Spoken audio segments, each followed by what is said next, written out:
When a story wobbles, the words give it away. Listen for three patterns: hedging, timelines, and vagueness.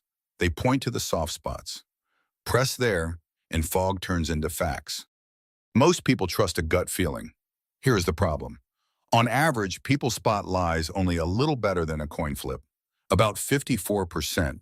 That comes from a huge review of studies by Bond and DePaulo. So your hunch helps, but it is not enough. Body language is noisy. Nerves, culture, and personality scramble the signal. Words are cleaner. The content and the structure carry better clues. By the end, you will know how to ask calm, focused questions. You will turn a messy story into a map you can check.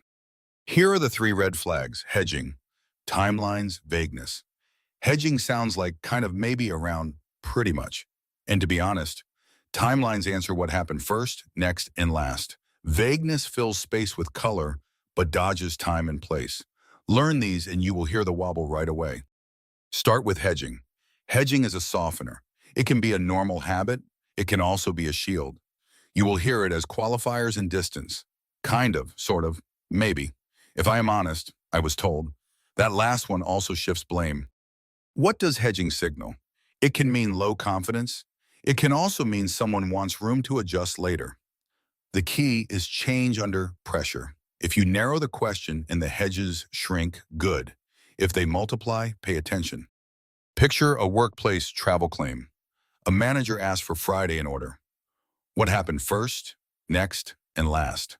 The employee says, I kind of got into the city around lunchtime, I think. They skip the afternoon. Then they jump to dinner. When asked for anchors, they flood the air with menu details, but they cannot name the street or how they paid. That is decorative detail, not a time or place you can check. Here's how to test hedging without heat. First, baseline their normal speech. Some people hedge a lot, even when honest. Next, tighten one angle at a time. Try, what exactly happened at 10 at the office entrance? Or, what time did you sit down and where? See if the fog clears. If not, log it as a signal. Now timelines. Truth tends to anchor when nudged. Real memories line up to a clock and a sequence. First, next, last, hour by hour. They also handle reverse order better than made-up stories. Dating example. A partner says, I was mostly with friends Saturday night. Around 9-ish, we sort of bounced around. You asked for a map from 7 to midnight. Where were you each hour? They compress 3 hours into we were hanging out. Then give a perfect minute-by-minute slice for 20 minutes where an alibi sits.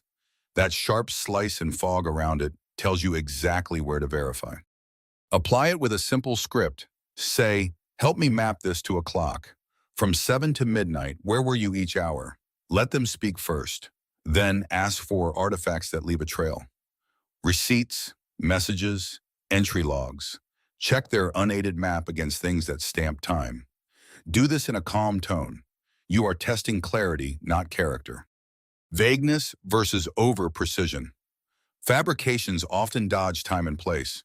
They lean on logic words and fancy bits.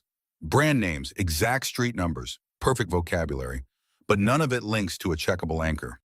There is a research frame that helps. It is called reality monitoring.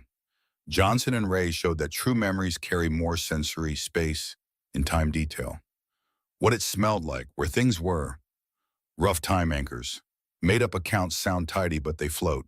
They use more thinking words like I figured and I decided, with fewer concrete anchors. So favor the right kind of detail. Ask for when, where, with whom, and what would show up on a log. The color can come later. Emotional flavor does not beat a timestamp. Raise the bar with a model statement. Show the level of detail you need. Say, here is what helps me. Time, place, steps, and what would show up somewhere else. A camera, a calendar, a file. Freelancer billing example. You ask, what file did you open first? What was the first export time? What were the intermediate outputs? Those are breadcrumbs you can check. In studies by Nahari, Vry, and Fisher, honest people add more of these links when you model the detail. Dishonest people struggle to make a chain that holds. Why a model statement works. It sets the rules of the game. It tells people what to include. The honest have memory to draw from. The dishonest must invent links that stay consistent. That is hard to do in real time. Use reverse order recall to break a script. This is not a trap. It is a way to lift real memory. Rehearse stories run forward. Going backward makes the script stumble. It lets raw details surface. Teen curfew example. You say, walk me backward from when you got home. They stall on the ride, we kind of left late. But they recall the song in the kitchen. They recall the smell of a popcorn at the friend's house. The anchors cluster at the house. Not the supposed movie. That points to where they really were. Now, a key interviewing move. Strategic use of evidence. Hear their story first. Hold what you know for a moment. Then compare their map to the facts. If their account does not match a log or receipt, keep your tone neutral. Ask, help me square this. Your map puts you at the cafe at 9:30. The door log shows 10:05. How do we reconcile that? The point is to test clarity, not to trap. Note what changes when the evidence appears. Watch for politeness markers that hide a shift. To be honest, I do not want to bore you with details. If I am honest, these often come right before they skip the part you need. Lean in when you hear them. Car dealership example. The seller says, this price is pretty much the best we can do today. That sounds firm, but the hedges show wiggle room. You test it. What changes after today? Can you show me the policy or the schedule? If they pivot to vague corporate rules, that also tells you something. The claim was leverage, not a hard rule. Ask without accusing. Keep it procedural. Try, help me map this to a clock. Try, walk me backward from the end. Try what would show up on a calendar, a receipt, or a log. You are chasing clarity, not calling names. Keep a few caveats in mind. Culture shapes how direct people are. Stress, fatigue, or time can blur honest memory. Confident stories can be false. Messy stories can be true. No single cue proves deception. Stack signals and favor links you can check. A quick mid-video nudge. If clear tools like this help you, subscribe to Mind Mode. You will get steady ways to read people, resist manipulation, and stay grounded. Let us put it together.